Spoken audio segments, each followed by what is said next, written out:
श्री बालकृष्ण लाल की जय, श्री गिरिराज धरण की जय, श्री भागवत भगवान की जय।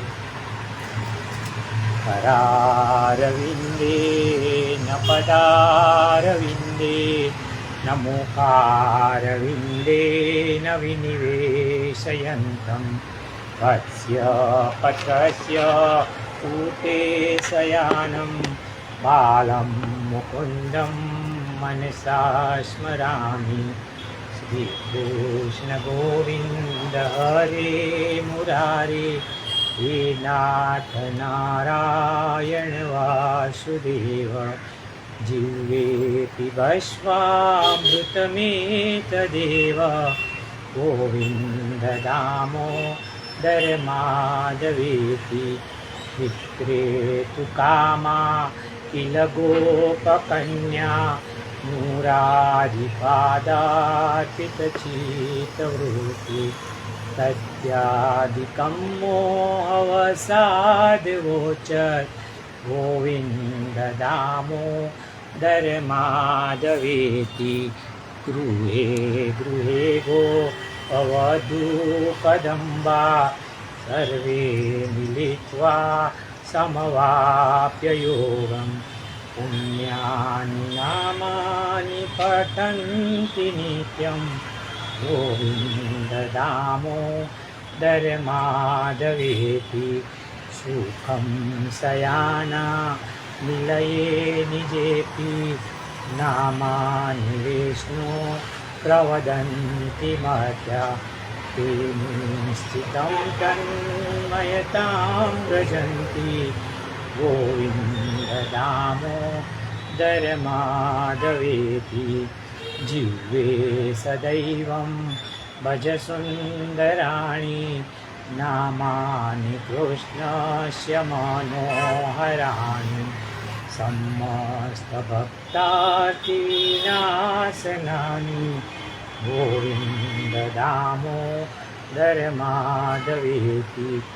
सुखावसाने इदमेव सारं, दुःखावसाने इदमेव ज्ञेयं। देहावसाने इदमेव जाप्यं, गोविन्द दामोदर माधवेति। श्रीकृष्ण राधा वर गोकुलेश, गोपाल गोवर्धननाथ विष्णु। जिह्वेति भस्वामृतमेतदेव, गोविन्द दामोदर माधवेति। गोविन्द दामोदर माधवेति। गोविन्द दामोदर माधवेति। ગઈકાલે બપોરના સત્રમાં આપણે જોયું કે નામકરણ લીલા. આપણા નામમાં ને ઠાકોરજીના નામમાં ભેદ છે. ભગવાનના આટલા બધા નામો છે પાપી લોકોના પાપ ધોવા માટે. ભગવાનનું નામ એ તો ભવસાગર પાર કરવાની નૌકા છે. આધ્યાત્મિક માર્ગમાં કોઈ પણ વ્યક્તિ ભગવાનનું નામ લીધા વગર આગળ વધી શકે જ નહીં. પ્રભુના નામમાં આધ્યાત્મિક શક્તિ છે. નામનો અર્થ છે જેનામાં નમાવવાની શક્તિ હોય ને એનું નામ. સતત નામ સ્મરણ કરનારના ચરણમાં આખી દુનિયા વંદન કરે છે. સ્વયં ભગવાન પણ એના આધીન થઈ જશે. નારદજી ભગવાનને મળવા આવતા ને ત્યારે શ્રી કૃષ્ણ ઊભા થઈ જતા. એવી જ રીતે સનત કુમારો પાસે પણ નામની શક્તિ હતી. સનત કુમારો પાસે બી નામની શક્તિ હતી. સનત કુમાર આવે ને ત્યારે બી ભગવાન ઊભા થઈ ગયા. ભગવાનનું નામ પ્રીતિપૂર્વક લેવું, શ્રદ્ધાપૂર્વક લેવું અને ભગવાનનું નામ શાસ્ત્રએ બતાવેલી પદ્ધતિ પ્રમાણે લેવું. નામ સ્મરણ હાથમાં માળા લઈને કરવું. શ્રી કૃષ્ણના જપ હોય તો તુલસીની માળા, શંકરનો મંત્ર હોય તો રુદ્રાક્ષની માળા અને માતાજીનો મંત્ર હોય તો સ્ફટિકની માળા. જે માળાથી જે દેવતાના તપ જાપ કર્યા હોય ને એ માળાથી બીજા દેવનો મંત્ર જાપ કરવો નહીં. ઘરમાં જેટલા સભ્ય હોય ને બધાની માળા અલગ અલગ જોઈએ. યાદવોના પુરોહિત ગર્ગાચાર્યજી વસુદેવજીની વિનંતીથી વ્રજમાં આવ્યા છે. તેનું ખૂબ જ સ્વાગત કરવામાં આવે છે. કહે છે કે આપનું આગમન અમારા માટે કલ્યાણકારી છે. ગર્ગાચાર્ય કહે છે કે હું નંદ બાવાનો આચાર્ય, નંદ બાવા હું યાદવોનો આચાર્ય છું, તમારા પુરોહિત સાંડિલ્યજી છે. આપની અને વસુદેવની મૈત્રી છે. કંસ એ પણ જાણે છે કે દેવકીનું 8મું બાળક પુત્રી નથી. આમ જો હું નામકરણ સંસ્કાર કરાવીશ ને તો કંસની શંકા પાકી થશે. વસુદેવજી કહે છે કે વાત સાચી છે, એક કામ કરો કે તમે છે ને આ વિધિ એકાંતમાં કરાવો. ગર્ગાચાર્યજી હા પાડે છે. ભગવાનના નામ રૂપનો નિત્ય સંયોગ છે. 3 પદ્ધતિ છે. એક તો છે હનુમાનજી પદ્ધતિ, કૂદકા મારતા મારતા ભગવાનનું નામ લેવું. ચૈતન્ય મહાપ્રભુજી આવી રીતે કરતા. એક છે નારદીય પદ્ધતિ, એમાં હરતા ફરતા નારદજી કેમ નારાયણ નારાયણ કરીને નામ લેતા, એ રીતે એક પદ્ધતિ છે. અને બીજી છે એક વ્યાસ પદ્ધતિ, ભાગવત કહેનાર જે નામ સ્મરણ કરે ને એને વ્યાસ પદ્ધતિ કહેવાય. ગોપીના મનને કૃષ્ણએ ખેંચી લીધું છે.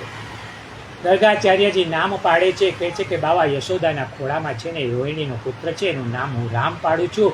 બલરામ આનંદાઈ છે રામ, બલરામ કહેવાય છે બળને લીધે. આ બાળકને જુદાપણું ન હોવાથી એમને શંકરષણ પણ કહે છે. કનૈયો દરેક યુગમાં જન્મે છે. આનંદની સંપૂર્ણ સત્તા એટલે શ્રી કૃષ્ણ. જે પાપને ખેંચે ને એ કૃષ્ણ, બીજાનું મન ખેંચી લે એ કૃષ્ણ.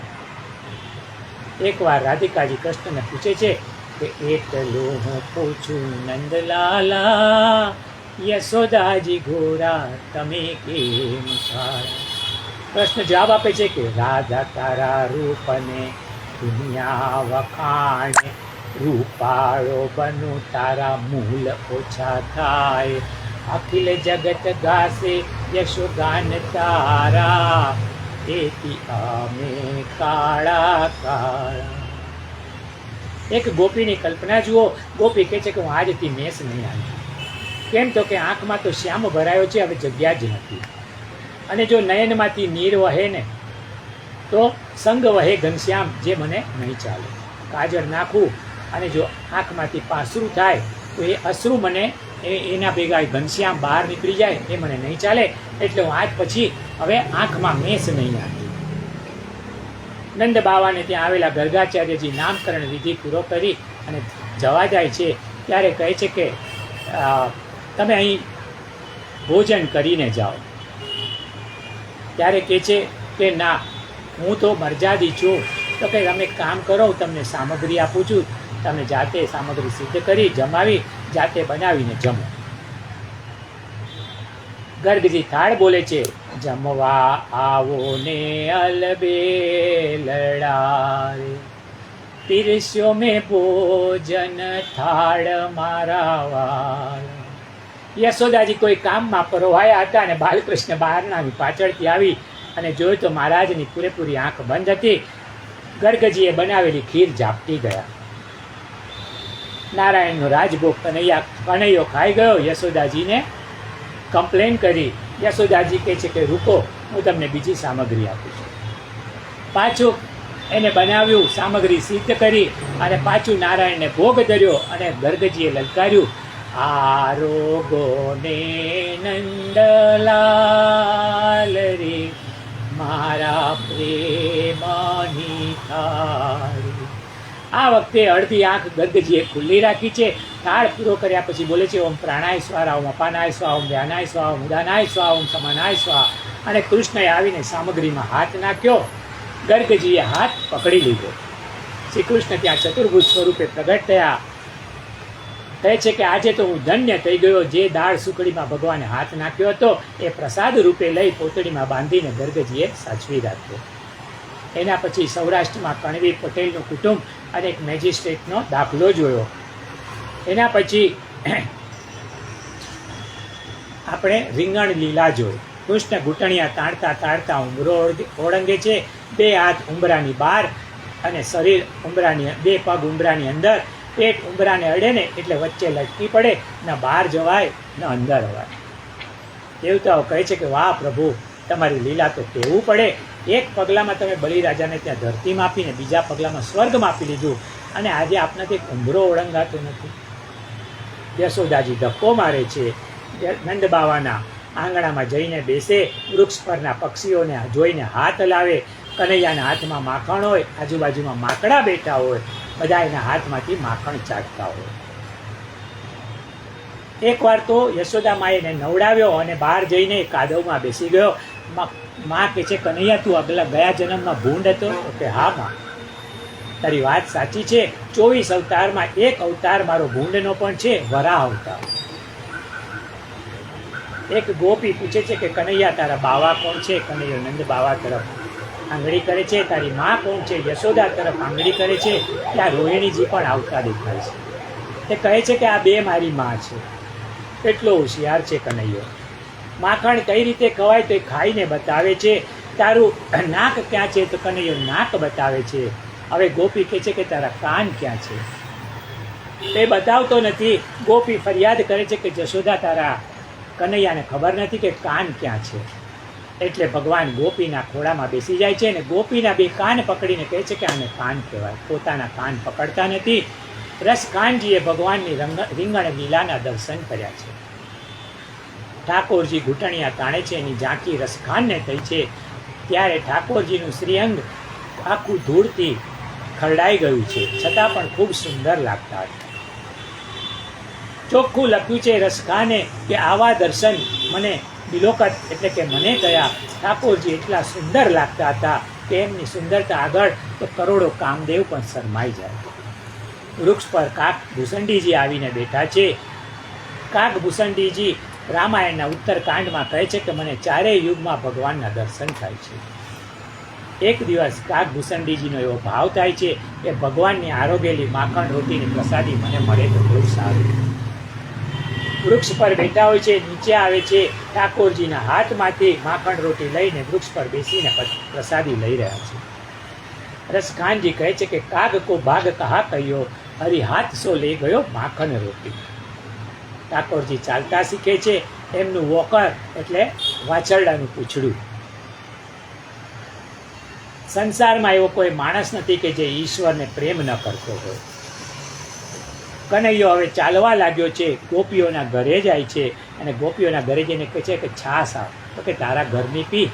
તો કે મારા ઘરની તો ખાટી ખાટી છાશ છે. તો કે હા, કે મફતનું મળે ને એટલે તને અમારા ઘરની છાશ મીઠી જ લાગે. કનૈયાએ કહ્યું, ગોપી કહે છે કે તું નાચ તો હું તને છાશ પીવડાવું.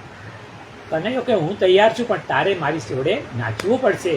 ગોપી કહે છે કે ના, મને નહીં ફાવે. કનૈયાના આગ્રહવશ કનૈયા સાથે નાચે છે. વ્રજવાસીઓ નૃત્યના દર્શન કરે છે. નાચતા નાચતા ગોપી થાકી ગઈ. કહે છે કે હવે નહીં. તો કે હવે નાચવું ન હોય તો મને તું મટકી ભરીને છાશ આપ. કનૈયો ઊભો ઊભો છાશ પીએ છે. કનૈયાના ઉપર શરીરનું ભાન ભૂલી ગોપીએ છાશનો અભિષેક કર્યો. કનૈયો કહે છે ગોપી, તારું મગજ તો ટેકાણે છે ને? મારા કપડાં પલળી ગયા છાશથી, હવે હું માને શું કહીશ? જઈને ચૂપચાપ ઘરે જઈને પલંગમાં પોડી ગયો. પાછળથી જશોદાને ઘેર આવીને ગોપી પૂછે છે કે કનૈયો ક્યાં છે? તો કે હજી સૂતો છે. તો કે જગાડો. માં જગાડવા જાય છે તો કનૈયાના વસ્ત્ર છાશથી પલળેલા હોય છે. એ કહે છે કે અંધારા ઓરડામાં એક બિલાડો આવ્યો હતો અને એના ડરથી મને પસીનો થયો છે. તો કે બેટા, તને મહાકાય પૂતનાનો ડર ન લાગ્યો અને એક બિલાડાથી તું ડરી ગયો અને તારા પસીના વાટે છાશ નીકળે છે? તું જુઠ્ઠું ના બોલ, પસીનામાં છાશ ન નીકળે. ત્યારે કનૈયો કહે છે કે માં, છાશ પીવી હોય ને તો કપડાએ પલળે અને નાચવું બી પડે. ઠાકોરજી ચમચાભર છાશ માટે ગોપીઓના ઈશારા પર નાચે છે. સ્વતંત્ર પરમાત્મા ગોપીઓના પ્રેમથી પરતંત્ર બન્યા છે. બ્રજવાસીઓના ઈશારાથી નાચે છે. ધન્ય છે જે ભગવાનને પણ નચાવે છે. આટલું આપણે ગઈકાલ સુધી જોયું. હવે આગળ બ્રહ્માંડ દર્શન લીલા. સુખદેવજી કહે છે કે એક દિવસ માં યશોદા સ્નેહથી તરબોળ થઈને કનૈયાને ખોળામાં લઈને સ્તનપાન કરાવતા હતા. ત્યારે હે રાજન, થોડું દાવેલા કનૈયાના નિરખવા લાયક સ્મિત ભર્યા મુખને યશોદાજી લાડ લડાવતા હતા. ત્યારે કનૈયાએ બગાસું ખાતા એના મુખમાં જશોદાને પૃથ્વી, આકાશ, સ્વર્ગ, સૂર્ય, ચંદ્ર, તારાઓથી ભરેલું નભમંડળ, સમુદ્રો, દિશાઓ, પર્વતો, નદીઓ, નાના પ્રકારના પ્રાણીઓ વગેરેને સમસ્ત બ્રહ્માંડના દર્શન કર્યા. નાના સરખા મુખમાં આટલી બધી સમગ્ર વિશ્વને જોતા મા યશોદા ડરી ગયા. પોતાની આંખ બંધ કરી દીધી અને આશ્ચર્યચકિત થઈ ગયા. નાના સરખા મુખમાં બ્રહ્માંડ કેવી રીતે સમાઈ શકે ને? આ પ્રશ્ન હવે આજના યુગમાં થવા માટે સંભવ જ નથી, કારણ કે આજે તો નાના નાના મોબાઈલના સ્ક્રીનમાં સમસ્ત બ્રહ્માંડના દર્શન થઈ શકે છે. વિજ્ઞાને કાંડા ઘડિયાળ જેટલી ઘડિયાળો પણ બનાવી લોકોને બતાવી દીધું છે કે ઘરમાં બેઠા બેઠા બ્રહ્માંડ દર્શન થઈ શકે છે. આ શોધ અનાદિકાળની છે, જે વૈજ્ઞાનિકોને અત્યારે હાથ લાગી છે. ગુરુત્વાકર્ષણની શોધ ન્યૂટને કરી, પણ એ પહેલાં ગુરુત્વાકર્ષણ તો અસ્તિત્વમાં હતું જ, લોકોને ખબર નથી, જે વિજ્ઞાને શોધીને લોકો સમક્ષ રજૂ કર્યું. ગર્ગાચાર્યજી પ્રસાદી લઈને વિદાય થયા. પછી શ્રી કૃષ્ણએ સખાઓને ભેગા કર્યા. મિત્રોમાં એક મધુમંગલ હતો. કહે છે કે મંગલ, તું કેમ ડૂબળો છે? તો કે મને માખણ ખાવા નથી મળતું એટલે ડૂબળો છે. ઠાકોરજી કહે છે કે આપણે એક મંડળની સ્થાપના કરીએ, શિશુચોર મંડળનું નામ પાડીએ. વાંદરા, માકડા, ગોપ બાળકો બધા એના આજીવન સભ્ય. ઉદ્દેશ શું? દૂધ દહીં ને માખણની ચોરી કરવી. પ્રમુખ કોણ? કનૈયો કહે છે કે મેં આ મંડળીની સ્થાપના કરી છે, એટલે આ મંડળનો પ્રમુખ હું છું. આ મંડળીનું ઉદ્ઘાટન ક્યાંથી કરશું? એક બાળકે પૂછ્યું, ગોપ બાળકે પૂછ્યું. તો કે તારા ઘરથી અને આજથી જ. તો કહે છે કે મને વાંધો જ નથી, પણ છે ને તું મારા ઘરે ચોરી કરવામાં નહીં ફાવે. મારી માં તો આખો દિવસ ઘરમાં જ રહે છે. દહીં દૂધ સિક્કા ઉપર મૂકી માટલા ઉપર એક થાળી મૂકે છે અને થાળીમાં પાણી ભરી રાખે છે, અને બપોરે સૂઈ જાય ને ત્યારે ખાટલો સિક્કાની નીચે રાખે છે. કોઈ સિક્કાને અડકે ને તો તરત જ થાળીનું પાણી નીચે પડે, અને માં ઊંઘી ગયા હોય ને તો પણ જાગી જાય, એટલે તું મારે ત્યાં ચોરી નહીં કરી શકે. છતમાં એક હૂક હોય, એમાં કડી ભરાવી અને નીચે એક લોખંડનું કે પતરાનું સિક્કું હોય, એને સિક્કું કહેવાય. એમાં કાંદા બટેકા એવું બધું રાખવામાં આવતું પહેલાંના જમાનામાં, જેથી કરીને જમીન પર બી જગ્યા રોકે નહીં. હાથ ઊંચો કરીને જે બી બટેકા કાંદા જે બી કાઢવા હોય કાઢી શકો તમે, શાકભાજી આ કે બધું. એ જ રીતે આ ગોપી એવી રીતે સિક્કામાં માખણ દહીં ને બધું મૂકી દેતી હતી, અને પાછું પાણીથી ભરેલી થાળી ભરે, એટલે કે જો કોઈ થાળીને અડે ને તો તરત જ પાણી છલકાય અને ગોપી નીચે સૂતી હોય એ ઉઠી જાય. કૃષ્ણે કહ્યું કે ચાલ ભાઈ કાંઈ વાંધો નહીં, પણ ઉદ્ઘાટન તો તારા ઘરેથી જ કરશું. બધા સભ્યો બપોરના ગોપી સૂતી હતી ને ત્યારે ત્યાં પહોંચી ગયા. ગોપી નીચે સૂતા છે. માકડાને કૃષ્ણ ઈશારો કરે છે કે યમુનામાં જાય છે ને કમળની દાંડી મંગાવે છે. કમળની ભૂંગળી હોય છે, દાંડી જે હોય ને એ આરપાર પોલી હોય. એ ભૂંગળી દ્વારા સિક્કા ઉપરની થાળીનું બધું જ પાણી મોઢેથી ખેંચી લીધું, ધીમેકથી થાળી ઉતારી લીધી, અને એ જ ભૂંગળી નાખી દૂધના માટલામાં. બધા દૂધ પીવા લાગ્યા. વારા ફરતી બધાએ દૂધ પીધું, માટલું ખાલી થઈ ગયું. દાંડી ત્યાં જ ફેંકીને ત્યાંથી ભાગી ગયા. ગોપી થોડી વાર પછી જાગી, જોયું તો પાણીવાળી થાળી નીચે હતી, પાણી નીચે ઢોળાયેલું હતું. સિક્કા પર જોયું તો આશ્ચર્ય, માટલું તદ્દન ખાલી. વિચાર્યું કે હું યમ જેવી આખી સિક્કા નીચે સૂતી છું ને દૂધ કેવી રીતે ચોરાઈ ગયું. ત્યાં કમળની દાંડી પડેલી જોઈ સમજી ગઈ. ગોપીએ હસતા હસતા કહ્યું, કાના આવી કૃપા હંમેશા કરતો રહેજે. ગોપીઓ ઈચ્છતી હતી ને એટલે કૃષ્ણ એમના ઘરે પધારતા હતા. આ ચોર છે ને ભગવાન નથી, આ દુનિયા ચોર છે. દુનિયામાં જે છે ને બધું પરમાત્માનું છે. એટલે જેમ આપણે આપણા ઘરમાંથી કાંઈ લઈએ ને તે ચોરી નથી, એ પ્રમાણે ભગવાનની વસ્તુ ભગવાન લે તો એ ચોર કેવી રીતે ગણાય? અરે ભગવાનની વસ્તુ પર આપણે હક જમાવીને બેઠા છીએ. ગાય કોણે બનાવી? એને ખાવા ઘાસ કોણે બનાવ્યું? દૂધ કોણે બનાવ્યું? આમાંનું કશું એ માણસે બનાવ્યું નથી, બધું પરમાત્માએ બનાવ્યું છે. તેથી કનૈયાને ચોર કઈ રીતે કહી શકાય? કનૈયો ચોર છે જ નહીં. એક વેપારી 50 લાખ 1 કરોડ રૂપિયા આપી પાઘડી આપીને દુકાન લે છે, બીજા 25-50 લાખનો માલ ભરે છે. આ વેપારીને 4-5 આવી દુકાન હોય છે. એટલે એક નવી દુકાન મુનિમને ચલાવવા સોંપી. દર મહિને આ દુકાનમાંથી 50,000 રૂપિયા જેવો નફો મળે. માલિક મહિનામાં એકવાર આવીને હિસાબ જોઈ મુનિમને 2,000, 5,000, બીજા નોકરને બી એમનો પગાર 1,000-2,000 ચૂકવી બાકીનો નફો ઘરે લઈ જાય. દુકાન અમે ચલાવીએ, નોકરોને દેખાઈ આવે છે અને બધા નફાના રૂપિયા માલિક વગર મહેનતે લઈ જાય છે. પરંતુ મુનિમને એવો વિચાર નથી આવતો કે આ માલિકે 50 લાખ કરોડ રૂપિયાનું મૂડીરોકાણ કર્યું છે ત્યારે એને નફો મળે છે. રોકાણ કર્યું તો નફો તો થાય જ નહીં. એમાં મુનિમને કે બીજા કોઈ માણસને અદેખાઈ કરવાની જરૂર નથી. એ જ રીતે આજે કરોડો રૂપિયા કમાનાર માણસ પાસે કોઈક વાર ધાર્મિક કાર્ય માટે પૈસા લેવા જાઓ ને તો ચોખ્ખું કહે કે કેમ, અમે કંઈ તમારા માટે કમાઈએ છીએ, પૈસા કાંઈ મફતમાં નથી મળતા, આખો દિવસ મહેનત કરવી પડે છે. પરંતુ ભલા માણસ, તમને જે પૈસા મળે છે ને એમાં ભગવાનનું મૂડી રોકાણ છે. કયું? આપણને જે બુદ્ધિ આપી છે, શક્તિ આપી છે, જેના વડે આપણે પૈસા કમાઈ શકીએ છીએ, એ પરમાત્માની તો ભેટ છે. એ ન હોત તો આપણે પૈસા ક્યાંથી કમાઈ શકત? જે કમાઈએ છીએ એમાં પરમાત્માની કૃપાનો વિચાર કરો અને ધાર્મિક કાર્યમાં પૈસા વાપરો તો ભગવાન રાજી રહેશે.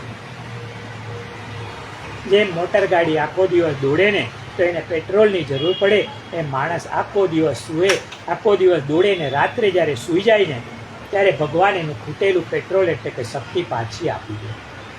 સવારે ઉઠીએ એટલે તાજા માજા નવું કામ કરવા તૈયાર. આમ પરમાત્મા આપણને શક્તિ આપે છે. ત્યારે આપણે રોજે રોજ કામ કરી શકીએ છીએ. છતાં આપણે કહીએ છીએ કે હું તો લાત મારીને પૈસા પેદા કરું છું. આ ખોટું અભિમાન છે. ઈશ્વરની શક્તિ વિના આપણામાં બેઠા થવાની પણ શક્તિ હોતી નથી. ભગવાન કહે છે કે તું જે કમાય છે એના પર પહેલો મારો અધિકાર છે. છતાં તું મારા માટે વાપર્યા વિના બધું જ બેંકમાં કે તિજોરી ભેગું કરે છે. તેથી ચોર તું છે, હું ચોર નથી. ચોર માણસ છે. દુનિયાની તમામ વસ્તુનો સાચો માલિક તો ઈશ્વર છે. માણસ માલિક હોઈ શકે જ નહીં, ઈશ્વર જ સાચો માલિક છે. ના હકનું ભેગું કરતો ના, હદ બાર જઈ ભોગવતો ના, હવે મારું મારું કરતો ના, બાયો ચડાવીને લડતો ના, કાંટો બનીને નડતો ના, તું કૂતરો બનીને ભસતો ના, આશીષ તું સૌની લેતો જા, હરિનામ સ્મરણ તું કરતો જા, દુખિયાને દિલાસો દેતો જા, હરિનામ સ્મરણ તું કરતો જા. આ દુર્લભ માનવ જન્મ મળ્યો બની આ ભવસાગર તરવા માટે, સુખને દુઃખમાં દુઃખને સુખમાં, બની ફૂલ સુગંધી તું દેતો જા, આશીષ તું સૌની લેતો જા, હરિનામ સ્મરણ તું કરતો જા.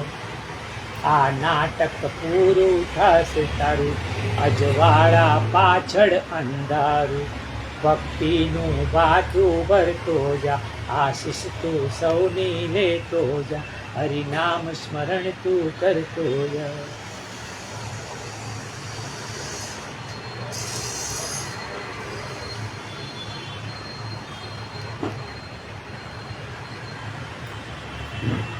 એક દિવસ શ્રી કૃષ્ણ મથુરાના રસ્તે જઈને ઊભા રહ્યા. ગોરસ લઈને ગોપી ત્યાંથી પસાર થઈ. શ્યામ સુંદરે ગોપીને કહ્યું કે દૂધ દહીં તું મને આપ. તો કે જા જા, તને શા માટે આપું? કનૈયાએ કહ્યું કે આ ટોલ નાખવું છે, અહીં ટેક્સ આપ્યા વિના તને નહીં જવા દો. તો કે તું કોણ છે અહીંથી મને નહીં જવા દે? ન તો કહે છે કે હું વ્રજનો રાજા છું. ગોપીએ ધક્કો માર્યો અને ચાલતી થઈ. છોકરાઓ બધાએ પૂછ્યું, કાના તને આ ગોપીએ ધક્કો માર્યો? કૃષ્ણે કહ્યું કે વાંધો નહીં. ભગવાન દોડતા દોડતા આગળ ગયા. એક ઝાડ ઉપર ચડી અને ગોપી ત્યાંથી પસાર થતી હતી ત્યાં ઉપરથી પથ્થર મારીને એની મટુકી તોડી નાખી.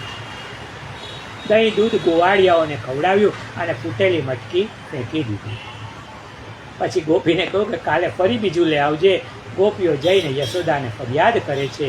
કહે છે તમારો કનૈયો દરરોજ અમને સતાવે છે, દૂધ દહીંનો ટેક્સ એટલે કે દાણ માગે છે, ન આપીએ ને એટલે અમારા દૂધ દહીંના માટલા ફોડી નાખે છે.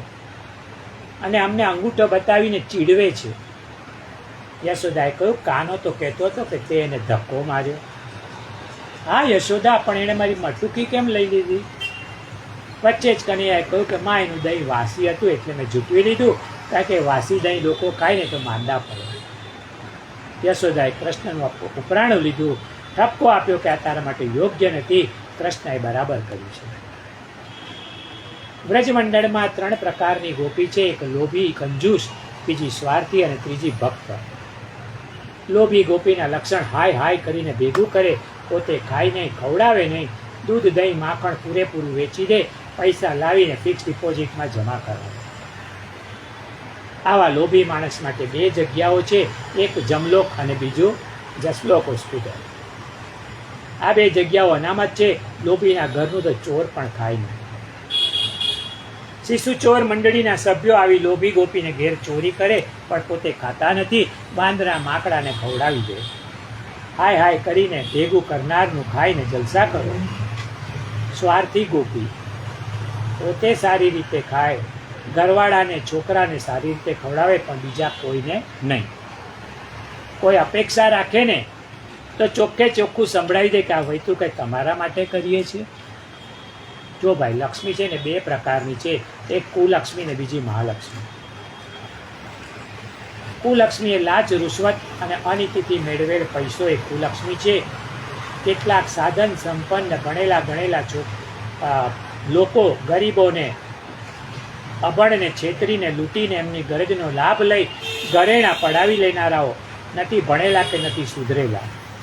ગરીબ અને ગરજુ લોકોને લૂંટો, એમની વસ્તુઓ હડપ કરો ને, એમને કાયમ દેવાદાર રાખો ને, તો એમના નિશાસા તમને લાગ્યા વિના રહેશે. ગરીબોની ગરજનો લાભ લઈને, ઉલ્લુ બનાવીને, કપટ કરીને, લાચારીનો એમનો ફાયદો ઉઠાવી ભેગા કરેલા પૈસા એ કુલક્ષ્મી છે. ઈમાનદારીથી મહેનતથી મેળવેલ પૈસો એ મહાલક્ષ્મી છે. આપણે પોતે કમાઈને કરકસરથી બચાવીને બીજાને આપીએ, જરૂરિયાતવાળાને આપીએ ને, એ મહાલક્ષ્મી છે. કૃષ્ણ એક દિવસ એક સ્વાર્થી ગોપીના ઘરે ગયા. જોયું તો પોતે ખાય છે, એના પાડોશીનો છોકરો ઘરમાં રમતો હતો. છોકરાને જમવા બોલાવે ને તો પાડોશીના છોકરાને આપવું પડે. એટલે આ પાડોશીના છોકરાઓને કહ્યું કે જા, તારી મા બોલાવે છે, ધકેલીને કાઢો. પોતાના છોકરાને કહ્યું કે આવ બેટા, તારા માટે મેં શીરો બનાવ્યો છે, ખાઈ લે. આ બહેને પાડોશીના છોકરાને થોડો આપ્યો હોત તો શું ફરક પડત. કનૈયો આવી સ્વાર્થી ગોપીઓનું માખણ ચોરે ને, પણ પોતે ખાઈ નહીં, શિશુ ચોર મંડળીના ગરીબ ગોવાળિયાઓને ખવડાવે. ત્રીજા પ્રકારની ભક્ત ગોપી છે. કનૈયા પ્રતિ ખૂબ પ્રેમ છે, ભગવાન માટે દહીં વલોવે, માખણ કાઢે.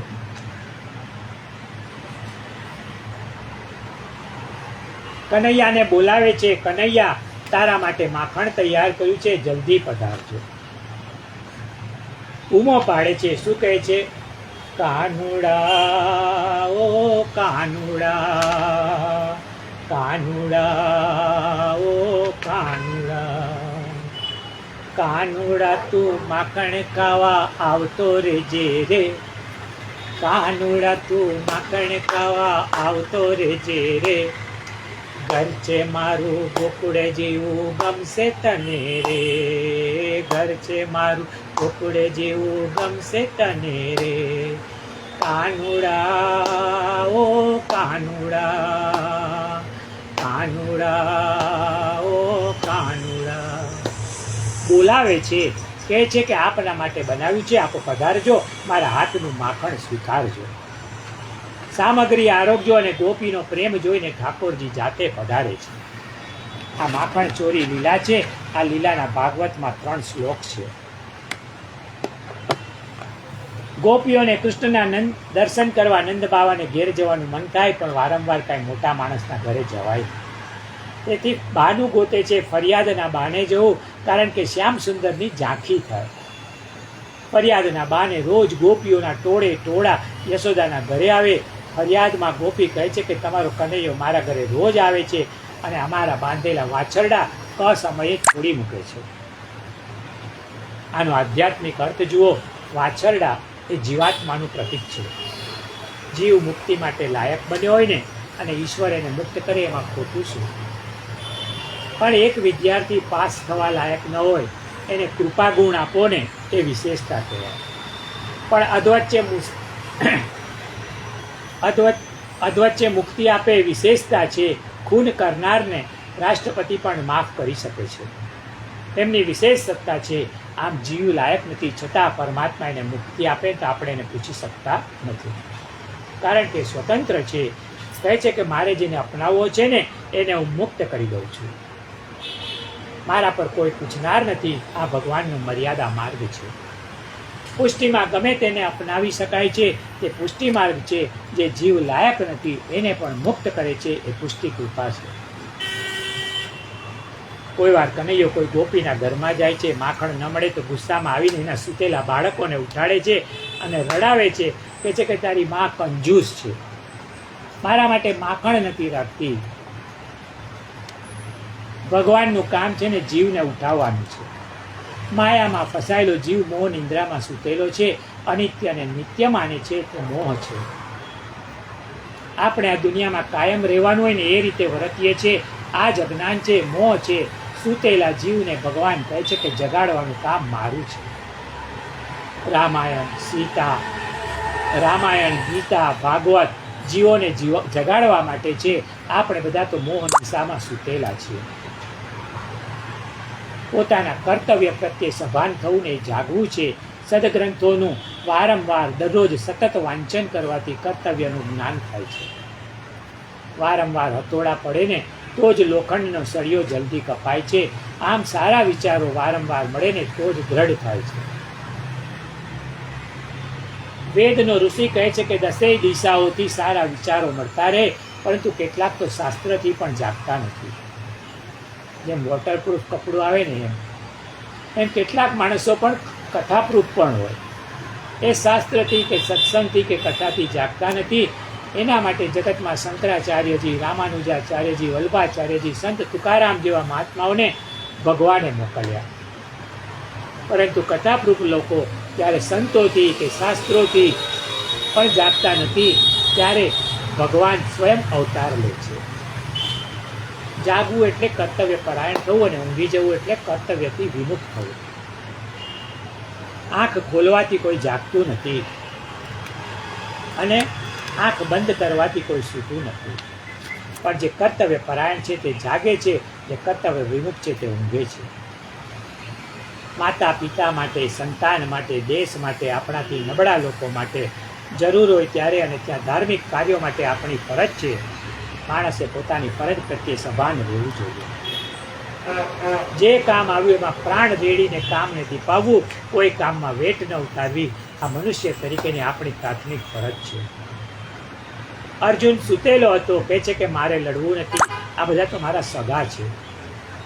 અર્જુનને કર્તવ્યનું ભાન નથી, ત્યારે શ્રી કૃષ્ણએ એને ગીતાનું જ્ઞાન આપ્યું. એ બોલ્યો કે હે અચ્યુત, મારો અજ્ઞાનથી ફૂટેલો મોહ નાશ થયો છે અને આપની કૃપાથી મને એવી સ્મૃતિ થઈ છે, સંશયનો નાશ થયો છે, જેથી આપના વચન પ્રમાણે હવે હું કરીશ. અર્જુનની જેમ ભગવાનની આજ્ઞા પ્રમાણે ચાલવું એનું નામ છે જાગવું, અને ભગવાનની આજ્ઞાથી વિરુદ્ધ ચાલવું એનું નામ છે ઊંઘવું. આમ સૂતેલા છોકરાને કનૈયો જગાડે છે, કહે છે કે મારે તમારું કામ છે, મારી સાથે ચાલો.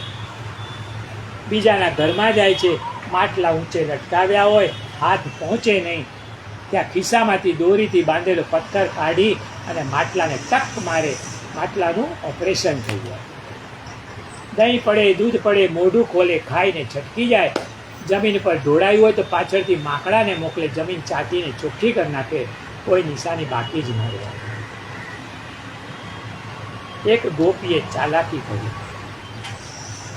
પાડોશીના ઘરે જઈને માખણ મૂકી આવી. લાલજી આવ્યા, ઘરમાં માખણ મળ્યું નહીં, ધક્કો પડ્યો.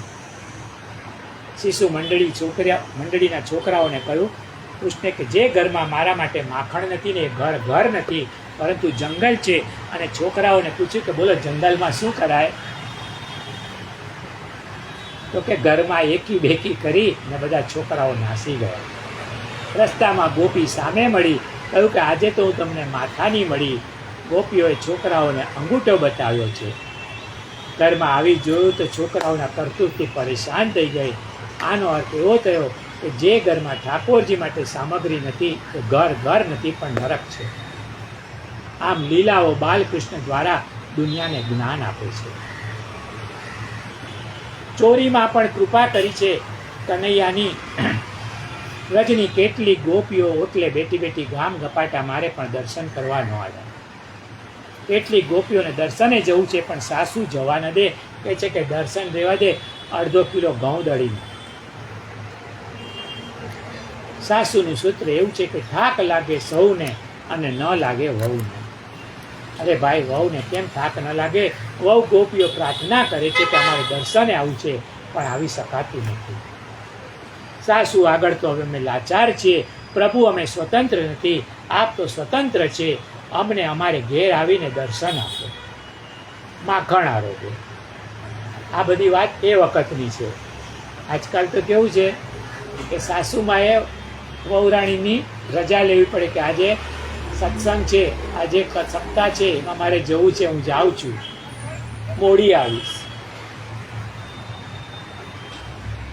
જે ગોપીઓ નંદાલયમાં જઈ શકતી નથી તેમના ઘરમાં માખણ ચોરીના બાને તેના મનની મોહન ચોરી કરતા હતા.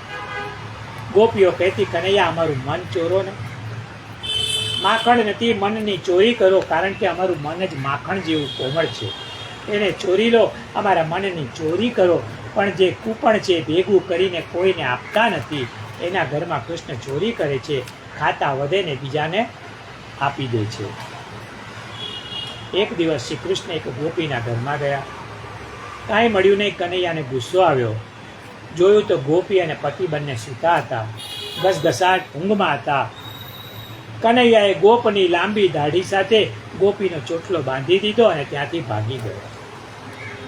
થોડો વખત તેઓ ગોપી જાગી, ઉઠવા જાય ને ત્યાં ગોપીની દાઢી ખેંચાય. ગોપે કહ્યું, શું કરે છે? મારી દાઢી કેમ ખેંચીશ? ગોપી બોલી, ખોટું બોલતા શરમાતા નથી? તમે મારો ચોટલો ખેંચો છો અને મને કહો છો? આવું કહેતા લાજો જરા. ગોપે ઊભા થવાનો પ્રયત્ન કર્યો, પછી ખબર પડી કે દાઢી સાથે ગોપીનો ચોટલો પોતે બાંધ્યો છે. છોકરાઓને બૂમ પાડીને કહ્યું, આવું કોણે કર્યું? તો કે તો તમે જાણો, અમે તો અહીંયા આવ્યા જ નથી. છોકરાઓએ છોડવાનો પ્રયત્ન કર્યો પણ દાઢીને ચોટલો છૂટ્યા જ નહીં. છેવટે ગોપે છોકરાઓને કહ્યું કે તમે ચૂપચાપ હજામને બોલાવી આવો, કોઈને વાત કરશો નહીં. પરંતુ કનૈયાએ તો ગોકુળમાં ઘેર જઈને કહી દીધું કે આ ગોપીના ઘરે સત્યનારાયણની કથા છે ને પ્રસાદ લેવા ઘરે બોલાવ્યા છે. બધા આવીને જુએ તો એકની દાઢીને બીજાનો ચોટલો બંધાયેલો. બધા સમજી ગયા કે આ કનૈયાનું જ કામ છે. એટલામાં કનૈયો હજામને તેડી આવ્યો. હજામે ગોપની દાઢી મૂછ અને ગોપીનો ચોટલો કાપ્યો. અને એવું કહેવાય છે કે ત્યારથી પુરુષોના દાઢી મૂછ ગયા અને બહેનોના ચોટલા પણ ગયા, એવું સાંભળ્યું છે. કેટલીક ગોપીઓ કૃષ્ણને શિશુચોર મંડળીથી પરેશાન થઈ ગઈ છે, એટલે નંદાલયમાં જઈને ફરિયાદ કરે છે. શું કહે છે?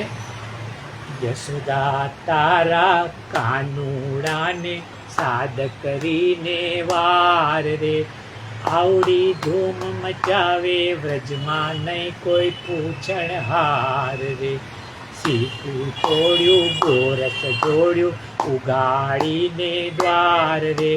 માખણ ખાધું, ડોળી નાખ્યું, જાનકી દુઆવાર રે. ખાખા ખોળા કરતો હિંડે, બીએ નહીં લગાર રે. મઈ મતવાની ગોળી ફોડી, આશા કહીએ લાડ રે. વારે વારે કહું છું તમને, હવે ન રાખું બાર રે. નીત ઉઠીને કેમ સૈયે વસીએ નગર મોજાર રે. યશોદા તારા કાનુડાને સાદ કરીને વાર રે. આવડી ધૂમ મચાવે જગમાં, ગજમાં કોઈ નહીં પૂછણ હાર રે. માં યશોદા કહે છે, મારો કાનજી ઘરમાં સૂતો, ક્યારે દીકરો ઘર બહાર રે. દહીં દૂધના માટ ભર્યા છે, બીજે ન લાગે બીજે ન ચાખે લગાર રે. યશોદા તારા કાનુડાને સાદ કરીને વાર રે. આવડી ધૂમ મચાવે વ્રજમાં કોઈ નહીં પૂછણહાર રે. કે છે સાને કાજે મળીને આવી તોડે વળી 10-12 રે. નરસૈયાનો સ્વામી સાચો જૂઠી વ્રજની નાર રે. જશોદા તારા કાનુડાને સાદ કરીને વાર રે. આવડી ધૂમ મચાવે વ્રજમાં કોઈ નહીં પૂછણહાર રે. યશોદાએ કૃષ્ણનું ઉપરાણું લઈ અને ગોપીઓને બહાર કાઢી, પણ મનમાં એને ચિંતા થઈ. કૃષ્ણને કહ્યું, કાના, તું વ્રજમાં બદનામ થઈ ગયો છે, હવે તને કોઈ કન્યા નહીં આપે. તું ચોરી બંધ કર. અને હવે માના કહેવાથી શ્રી કૃષ્ણએ દહીં, દૂધ, ઘી, માખણની ચોરી બંધ કરી છે, પણ માટી ખાવાનું ચાલુ કર્યું. એક ભાઈ શાસ્ત્રીજીને કહે છે, શાસ્ત્રીજી, મેં ચા પીવાની બંધ કરી. શાસ્ત્રીજી કહે છે કે પણ ચાની જગ્યાએ બીજું કાંઈ લો છો? તો કે હા, હવે હું કોફી પીવું છું. ચા છોડી અને કોફી પકડીને એનો કોઈ અર્થ થતો નથી. એમ કનૈયાએ માખણ ખાવાનું માંડ માંડ બંધ કર્યું, પણ હવે માટી ખાવાની શરૂઆત કરી છે. આજે આ સત્રને આપણે અહીં વિરામ આપીએ. આજે રાતના 9:45 વાગે, એટલે કે 9:45 વાગે મૃત્સના ભક્ષણ લીલાથી આગળ વધશું. ત્યાં સુધી સર્વને જય શ્રી કૃષ્ણ, જય શ્રી કૃષ્ણ, જય શ્રી કૃષ્ણ.